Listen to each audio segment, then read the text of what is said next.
A lot of time with creativity, we think about what are the personality traits of creative people, what are the habits of creative people, but we don't often think about what information is conveyed by the creative output and what it says about you.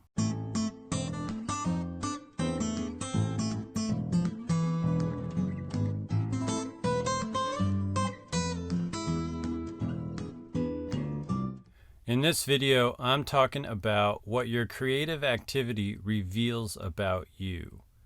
That is, in general, individuals or groups of people create creative things like art, or they have interesting hobbies, basically things that distinguish themselves from other people. And there's this notion that if you describe yourself with an interesting hobby or an interesting characteristic about yourself, then people know more about you. So in the world of advertising and marketing, going in a direction that's unexpected or that differentiates a company or a person or a product from others is advantageous. And so I just want to point that out here in this video and to just discuss some examples. And this was motivated by this study that came out, which I found out about through this article called "Our Creative Ideas Are Viewed as a Window into Our True Selves" by Eric Dolan, and I'll put a link to that below. And basically, the author of the study just observed in his real life that he was having a conversation with a real estate agent. Then they were looking through different houses, and they had different scented candles throughout the different houses. And basically, people started sharing out ideas for different candle scents, and then the agent shared a candle scent idea that was inappropriate. And basically thinking about what does that say about you if you know it's a creative process where you're coming up with candle scents and you share something that's inappropriate. So what does that say about you? What does it reveal about our true selves? And so that's what the research study was looking at. And this was with Jack Goncalves and Josh Katz. And they did a series of experiments. And basically what they found is that when people shared a creative idea, they felt that they demonstrated more about who they are as a person than if they shared an idea that wasn't as creative. And they also felt this about other people. So when their partner revealed a creative idea, they also were revealing more personal information. And so just taking a step back and thinking about this, one thing this means is that your unique interests are going to be more compelling to people. And this applies both for individuals, I would say, communicating with people, but also in the sort of work setting. If you're a company that has a CEO that has a public image, then unique views can help the public understand the CEO better and potentially also understand the perspective of the company better. Basically, it gets people more psychologically engaged with the person, the brand, or the company. So one interesting example of this is Elon Musk. He's doing a lot to try to improve society in terms of electric vehicles, solar power, and so on, and exploring space. And so the way that we view ourselves as a species, he's asking really big questions, but he also made a flamethrower company.